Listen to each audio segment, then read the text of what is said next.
What's up everybody, this is Master Ian Gamer, and today I'll be sharing with you my speculated idea for the next Overwatch hero. Just recently, Overwatch game director Jeff Kaplan revealed that the next hero would not be the hugely anticipated Doomfist. And can I just say that I 100% called it in one of my videos 2 whole days before the reveal, so be sure to check out that video for all the details. Link on screen now as well as at the end of this video.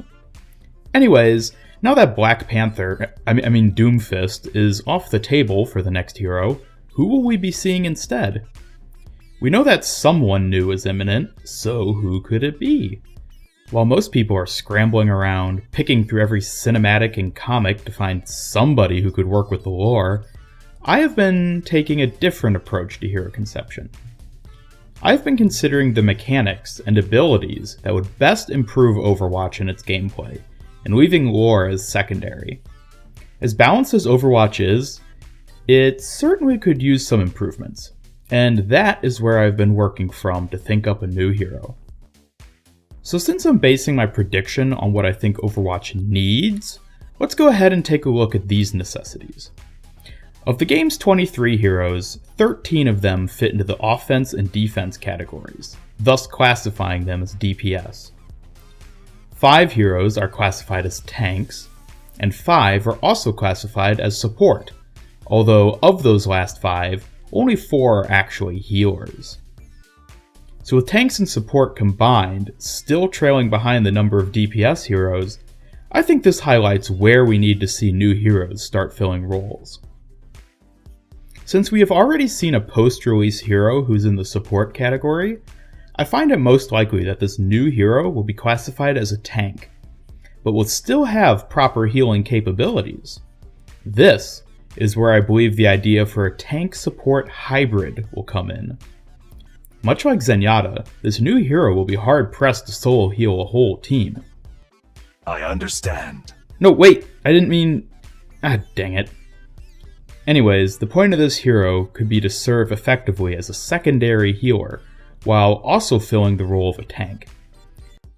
So now that I've laid the groundwork for this hero's role, it's time to jump into their actual abilities. The first ability I will cover is the default shift ability, which will serve as a substitute to Reinhardt's shield. I've decided to call it Barrier Projector, and this is how it works. When the player presses shift, it'll bring up an in-game blueprint, just like Torbjorn's turret, to show where the projector itself will sit, as well as where the barrier it produces will stand. Again, much like Torbjorn's armor packs, the projector can be thrown a short distance, meaning the hero doesn't need to be standing right where the shield barrier will be erected, thus letting them remain out of harm's way. After the projector is dropped, it will then project outwards in the direction it was tossed, a static shield barrier, very similar to Reinhardt's in regards to size and health, except perhaps more curved to reflect the origin point from which the barrier is being cast. As soon as the barrier projector is thrown out, the ability's cooldown will begin, thus allowing the hero to throw down the barrier again elsewhere if so desired. This will, however, remove the existing barrier projector. In addition, not only will the barrier break if the shield's full health is depleted, but the projector itself can be targeted as a weak spot. It will likely have a small amount of health itself, allowing flankers to be an effective means of dealing with it as they can attack it from behind. The ability Barrier Projector will have a long cooldown, likely around 10 seconds, as well as a very short delay between throwing down the projector and having its barrier project. This will prevent the hero from being able to repeatedly spam throw down the barrier, and will force shieldless intervals, much like how Reinhardt must wait to recharge his shield after it breaks.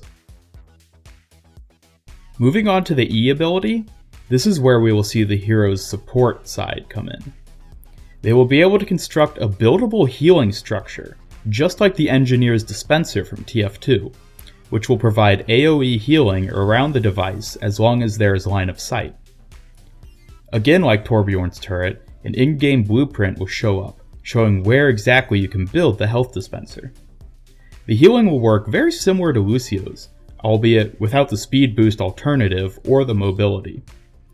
It likely would also have a smaller area effect, but a much higher rate of healing than Lucio to compensate. This structure would be most effective when holding defensive positions, as it could heal your whole team simultaneously as you defend a choke point. Similar to Barrier Projector, it too will have a lengthy ability cooldown, likely upwards of 8 seconds, thus deterring the hero from being able to just move it around frequently.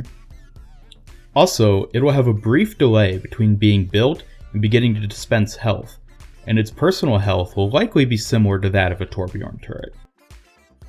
Next up, we have the hero's personal health and passive ability. Since the role of this tank is primarily to build defensive structures and healers, it is likely that they themselves would have lower health than what is conventionally seen for tanks. I estimate they would have either 200 or 250 normal health, although a portion of that could possibly be changed to armor or shields. However, I think doing that would be unnecessary given the passive ability I have come up with. Whenever the hero's health drops below 50, they automatically deploy a personal shield barrier. This barrier would have about 200 health and cover only the hero's original hitbox, thus giving them extra survivability. However, if the hero is hit with an attack that takes them from more than 50 health down to 0, they die without the barrier being deployed. This makes heroes like Tracer, who deal lots of little bits of damage, less effective at finishing them off than, say, Hanzo and his tree trunk arrows. In addition, any attacks or abilities that normally bypass barriers, such as melee attacks and Reinhardt's Fire Strike, will not be blocked. The personal barrier will dissipate a few seconds after being deployed, and regardless of whether it is destroyed or disappears from timing out, the hero will have to wait a long time for the ability to be able to activate again. This then leads to the hero's ultimate ability, which I have called Barrier Matrix. When activated, the hero, as well as all allies within a reasonable radius of them, will receive supercharged versions of the passive ability. Rather than having 200 health, each barrier could have as much as 400 or 500 HP. This would effectively serve as an alternative to Lucio's ultimate, as the barriers would dissipate from either having their health depleted or by running out of time. And of course, being barriers, they won't stop certain attacks, such as Hanzo's ultimate or a nano-boosted Reinhardt. Lastly, I should cover what kind of default weapon this hero would have. Honestly, this is where I was least able to come up with a fitting idea. I'm guessing it would be similar in strength to someone like Torbjorn's, where it can be effective, but is less so than someone who focuses on having good personal DPS, such as Soldier 76. It might have some kind of automatic burst fire aspect, as that is something that I believe hasn't been really implemented in the game yet. It will probably do moderate damage, but ultimately the focus should be on them using the barrier and healing abilities to support their team. I think these abilities have great promise for being in Overwatch. Having a substitute for Reinhardt in particular, I feel is very important, because he currently holds a very unique and important niche in the game as the only true tank. I would love to see a good alternative to him come into play, and I think an ability like Barrier Projector could do that effectively. Let's take a look at a couple places where this new hero could be used effectively. Let's say you're defending the first point on King's Row. You could set up your barrier here or here, much like you would if you were playing Reinhardt.